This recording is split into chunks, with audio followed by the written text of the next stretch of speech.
So whether or not you want to take some notes on paper, notes on your Chromebook, we definitely need your attention.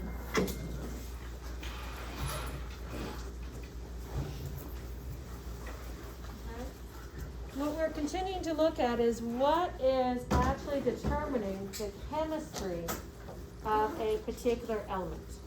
Okay, we're looking to see what explains the way that this particular element, this particular type of atom, is going to interact and react with other elements.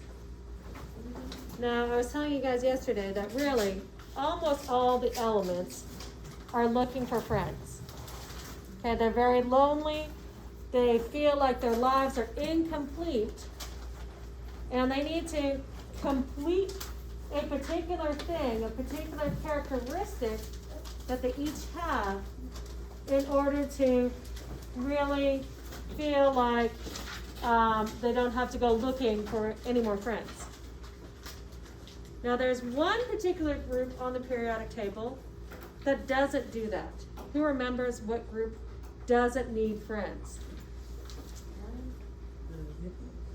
The what?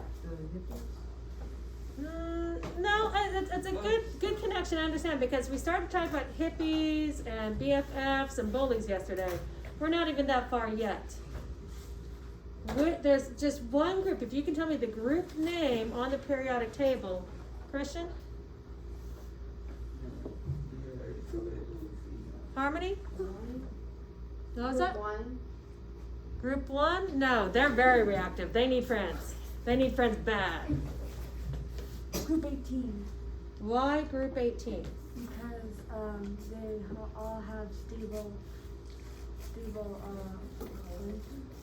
What do we call group 18? Was there a specific name? Noble Noble gases. That's how we're going to remember that they don't need anyone.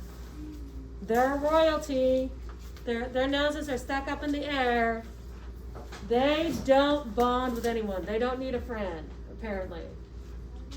They said, like, we have everything that we need. And so they don't go out looking for someone to bond to. All the others on the periodic table will. Okay? And there's a reason. Okay? Noble gases, we talked about something called valence electrons yesterday. Right? Valence electrons are the ones that are the furthest away from the nucleus. They're on that outermost energy level. How many valence electrons do I need in order for everything to be complete? 8.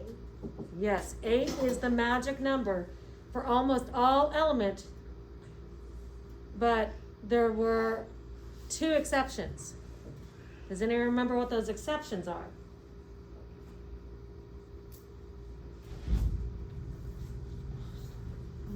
No? I will say they are the 2 top corners. They're in the first period. Each period is an energy level. And so hydrogen, which is top left, and helium, top right. First period, first energy level, only needs 2. It's full at 2. Everyone else needs 8. But that first period, that first energy level, to fill that, we only need 2. So helium is still a noble gas, even though it's full at 2. All the others require 8. They're full at 8. But the majority are needing 1 or 2 or 3 more. Or maybe they need to give away 1 or 2 or 3, or they need to share in some way, because they all want to have 8. And so if they don't have 8, they have to figure out a way to get 8. Okay? So valence electrons determine the chemical properties. Okay? Everything in group 1 on the periodic table has 1 valence electron. How do I know that Group 1 has one valence electron. How do I find that on a periodic table? Texas?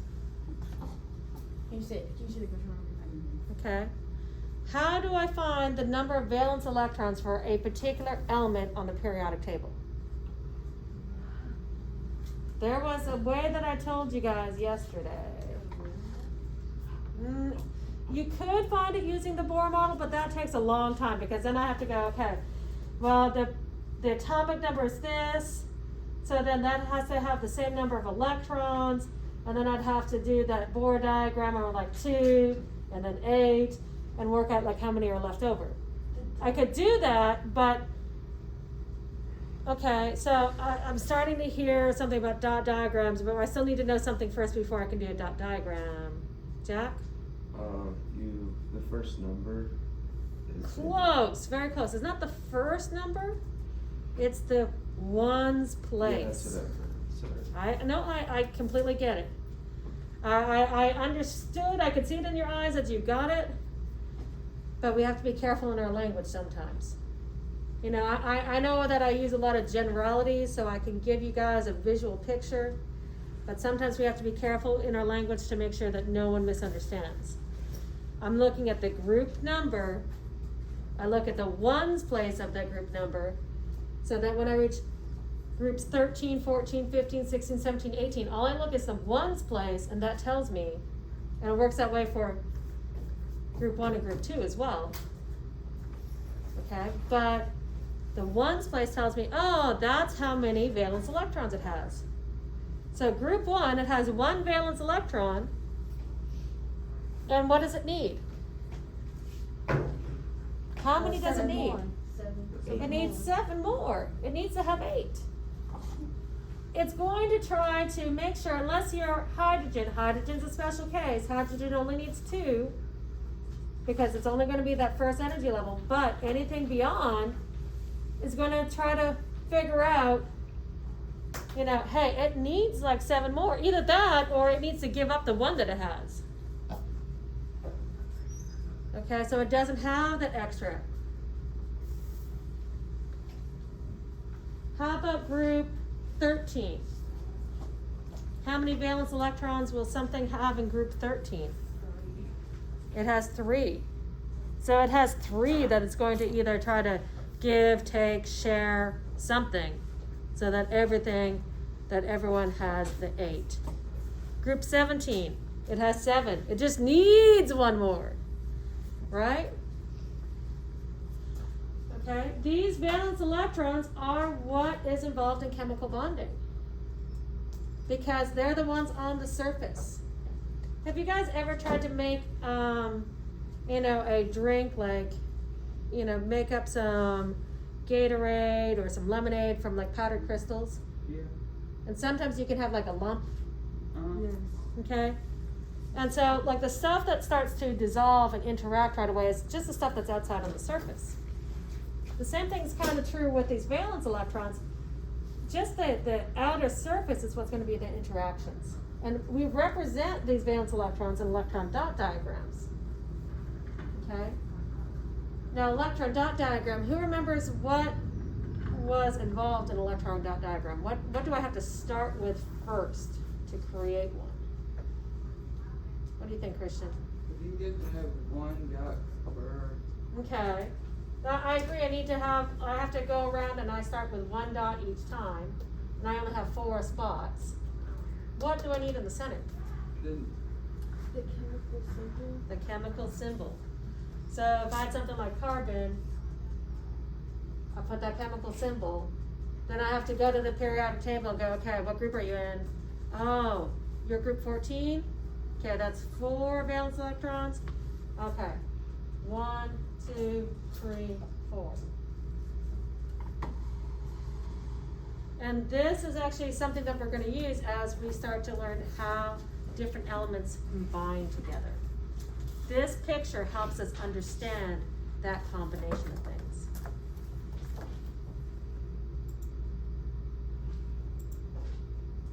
Okay, so here they show a dot diagram from hydrogen. Pretty intense. Hard to draw, right? Hydrogen has one dot. It all has is one valence electron. In fact, it only has one electron, right? Yeah. Because it only has one proton. Carbon has 4. Oxygen,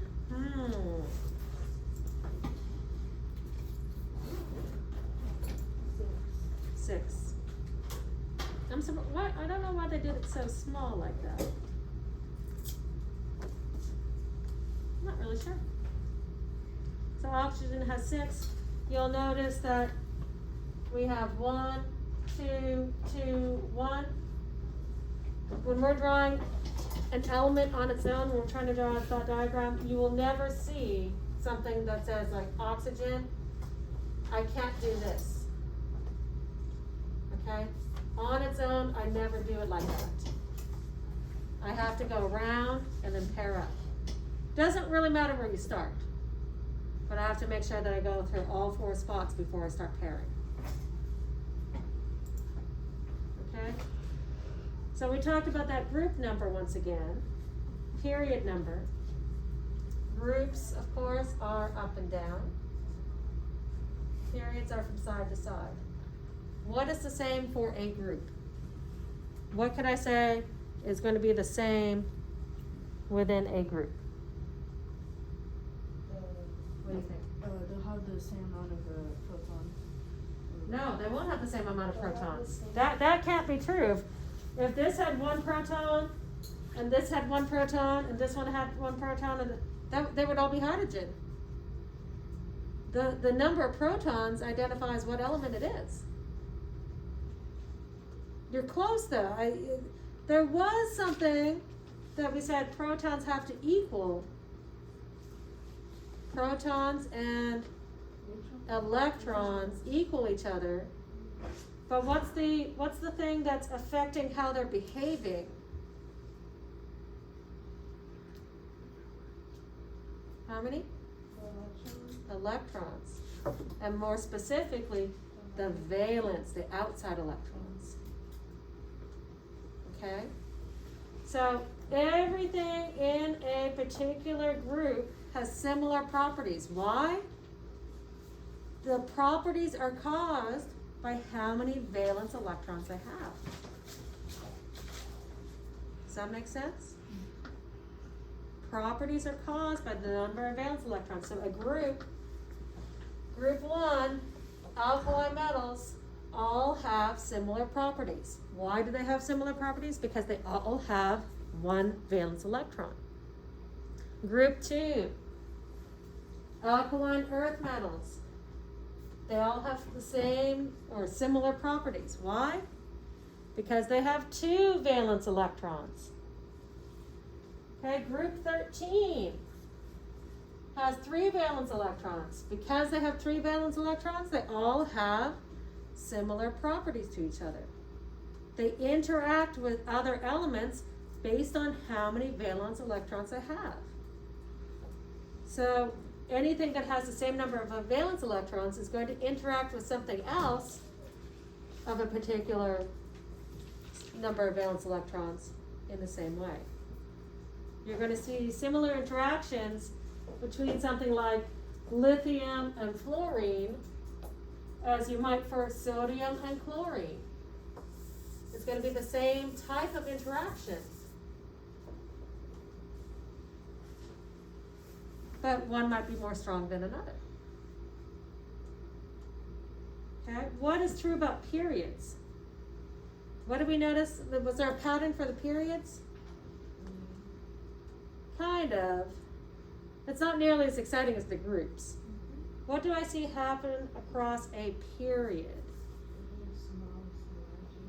We go smaller to larger because we're increasing in our number of protons. So it's increasing the mass. What also is true for a particular period? What do we say that this corresponds to? If this is period 1, period 2, period 3, period 4, period 5. Increasing atomic mass. I agree, we will increase in mass as we go across and as we go down. But there was something else about the valence electrons that we know, or actually, sorry, not just valence electrons, something we know about electrons and each period. It's not quite what I'm looking for. Let me draw you something and see if that will help.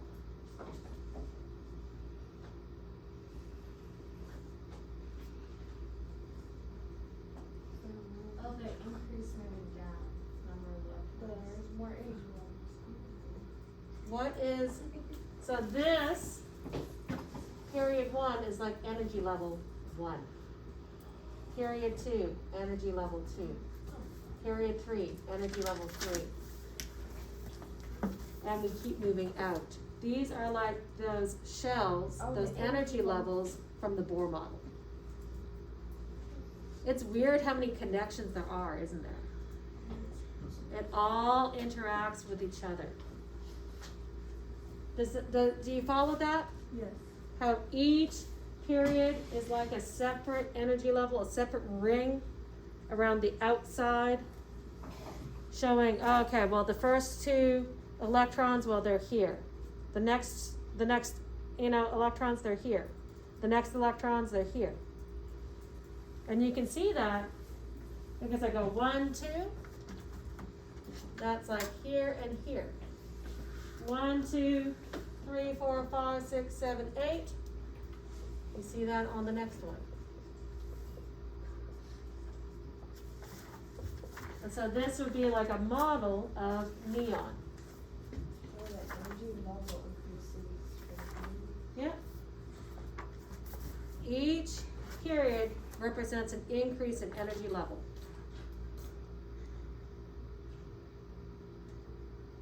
Hard to wrap your head around, huh?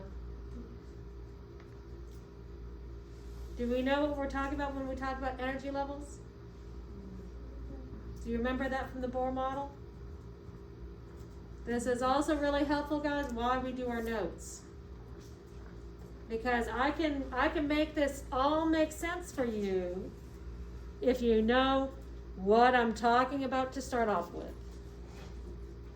Because it's, what we're trying to do is form those connections, weave things together so that you have a tight ball of knowledge rather than, oh, there are some disconnected facts over there and I don't know what to do with those.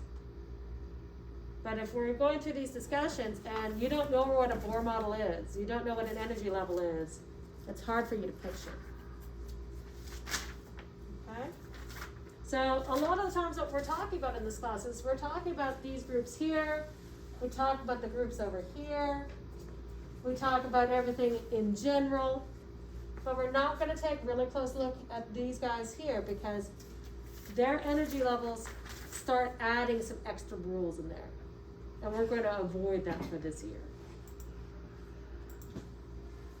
Okay? And so here they take a closer look at the nonmetals and metalloids.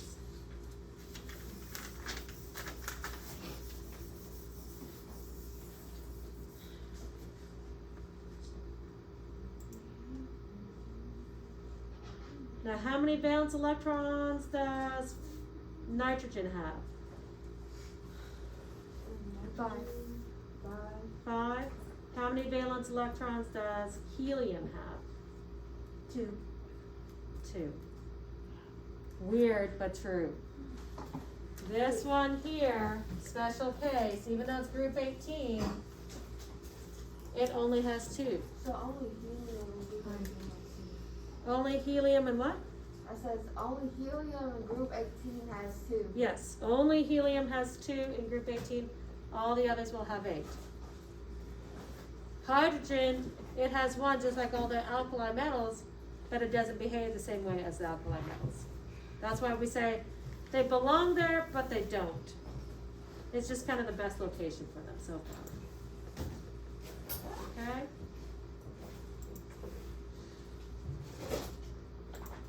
Miss Lisa, Uh-huh. will you be going over lesson 2 or No, not yet today. Is that okay? yeah? I just had some questions. We'll be talking about it on Monday. Okay, so we can find, if I look at the ones place of each of the group numbers, that I can find those. How do I do the electron dot diagram for nitrogen? What do I need to do first? You need to find how many valence electrons. Okay, I need to figure out how many valence electrons there are. And, How would I do that, David? you need to see how many, let's see. You need to figure out first. Okay, but how? How do I do that? Do I just pull the number out of my head? I think it has 22. Where does it come from? Look at the group number and Look at the group number on the periodic table for nitrogen. Okay. What is that group number? 5. It's not a group 5. It's 15. It's group 15. Does it have 15? No. Because I need to have the ones place, like Jack said, of the group number. So it's going to have 5. Can I do this? No. Why not? You go all the way around. It has this extra space. It actually it's kind of like teenagers, right? Teenagers are like, I need my space. Get away from me. Leave me alone. Oh, but I want my friend. Okay? So they space out first. And we go 1, 2, 3, 4. Oh, but I really want my buddy. And so they start to pair up. I know, weird picture, but it helps me remember how we need to do it. And that's what I want to instill in you guys. It's just some little mental hooks to go, oh yeah. I remember when she was crazy and she told us all these stories. But she wasn't crazy. I don't know, that's debatable. So I have a question about hydrogen. Uh-huh. In the book, it says hydrogen was a different element. It's not an alkali metal. And I thought that it was different because it can only be stable in two valence electrons, but helium has 2 valence electrons and is stable. So what makes hydrogen really different from the other elements? Honestly, off the top of my head, I couldn't answer that question. Now, hydrogen is really like the very beginning of the universe. Like when the universe was first created and elements first existed, the very first element was hydrogen. Okay? How we get helium was when different atoms of hydrogen fused together in the really hot early universe to form helium. Okay? And honestly, all of that was going on as fusion occurs again and again. And we'll look at this further on in the year when we start looking at space. And we're going to learn about stars. Okay? And all of these things are happening inside of stars where we have mass sort of gathering into a particular region. And fusion is happening at these really high temperatures until we reach iron. And with iron, stars can't fuse anymore. And so other parts of their life cycle happen where we have this really strong release of energy, and it actually causes those other elements to be formed and spread out through the universe. Okay? So this is happening on really vast, large scales, really vast, large temperatures in order for that to happen. And it's really hard for us to recreate that here on Earth. Really, really hard. They've been trying to figure out how to do this fusion, but it takes such high energy in order to be able to do so. But it also releases a very large amount of energy. Like a dangerous amount? A very dangerous amount. And this is the thing, they have to figure out how to do it, how to control it. If we ever do that, we can explore the universe. Okay, this is why we keep saying, hey, we can't really create things. All we can do is use what God has created for us, but we have to understand how everything works and try to explain it in such ways that we understand it on greater levels that we can use it for our technology. Okay? And that happens on all levels. And so here was theirs. They had 2 in this one. They had 2, 1, 1, 1. How about fluorine? How would I do this for fluorine? Christian Hodges, how would you do fluorine? Do I know how many valence electrons I need?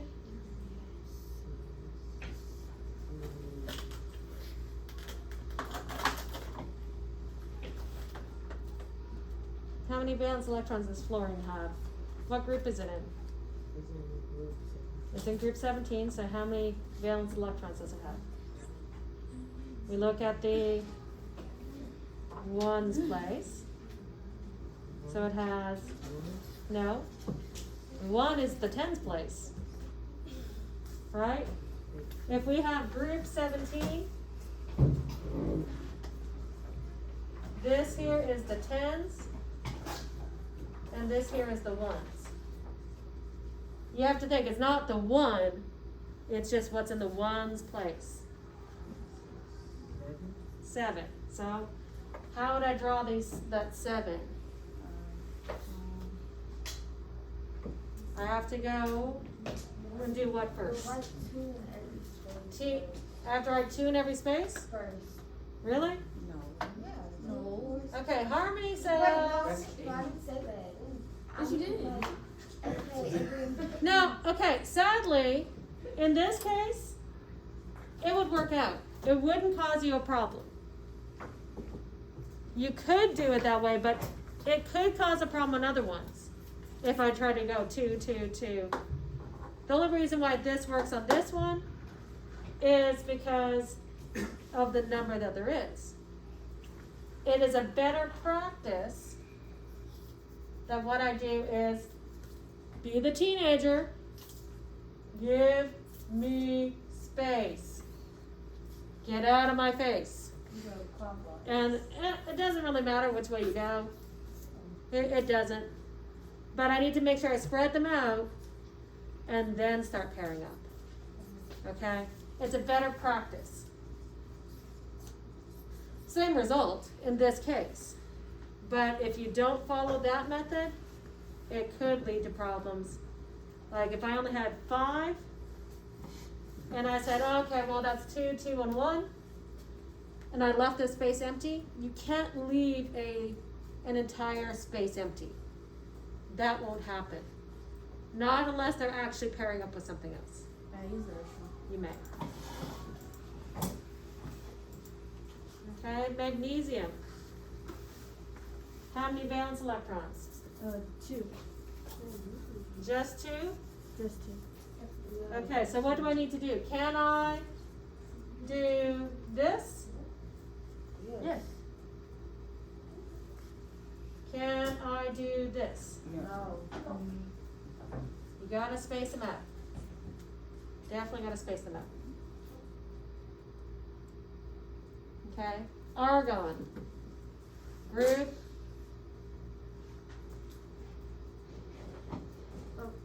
8. 1, 2, 3, 4, 5, 6, 7, 8. Can you take some shortcuts and just start pairing them up? Yeah, you probably could. Could that cause problems if you're not confident? Yeah, it probably could. Try as much as you can to follow the process because it will help you in the long run. Does that make sense? Okay. So 8 valence electrons, or in the case of hydrogen and helium, 2, make things stable. 8 is for everything but those top 2 elements. Now, here's something kind of cool. Metals on the left side, the majority of them, they tend to lose their valence electrons. Now you think about that. Group 1, Group 2, and there may be some in these lower groups, like 13, 14, 15, like, they have very few valence electrons, okay? These ones are having things like, 1, 2, 3, low number. They have a low number of valence electrons, so they tend to lose them. They tend to give them away to other people. Maybe.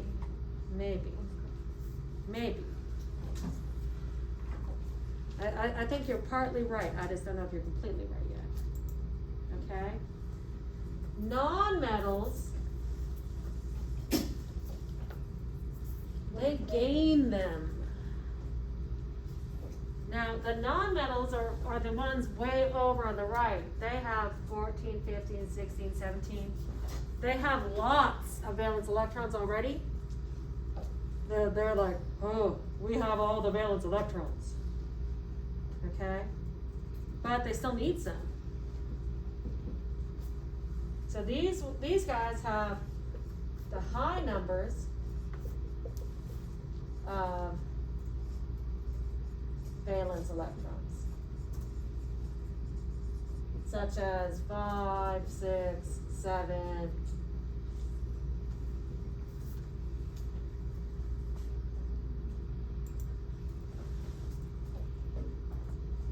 Is that making sense so far? Metals, so few, they just give. Non-metals, I have a ton, but I still want more.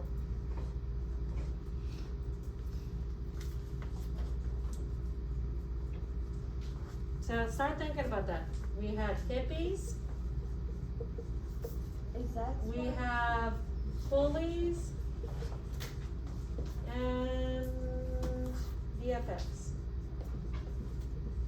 Is that why there isn't more than 18 groups? So Because of the valence electrons? Maybe. But they found that these are the groups that match together, and it's because of those valence electrons. So yeah, that probably is what's caused it to stop at group 18, because they saw that things repeated. I thought non-metals share. They can. They can. So Bella says, hey, she read somewhere that non-metals share. Well, is share still gaining? yeah. It can be. So if metals lose, non-metals gain, or if I could say metals give, non-metals take, what happens if I have an interaction between a metal and a non-metal? Does that sound like that's going to be hippies? BFFs? Bullies? BFFs. I'm not sure about that. Do you normally just like give everything over to your friend? Here, have this, have this, have this, and you never get anything in return? Oh no.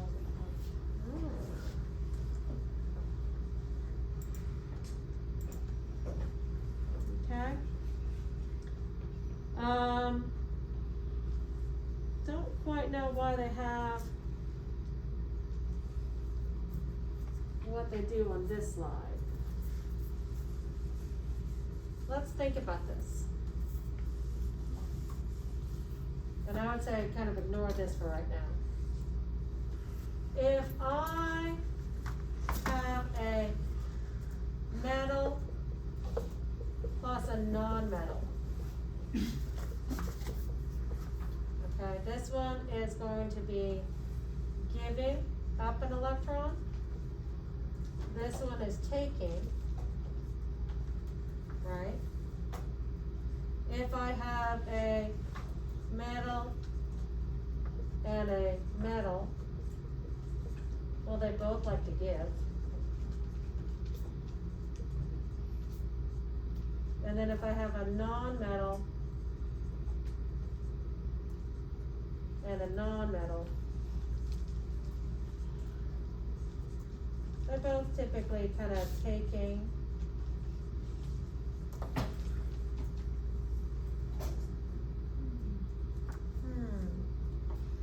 So if one is always, I guess we finish up right there.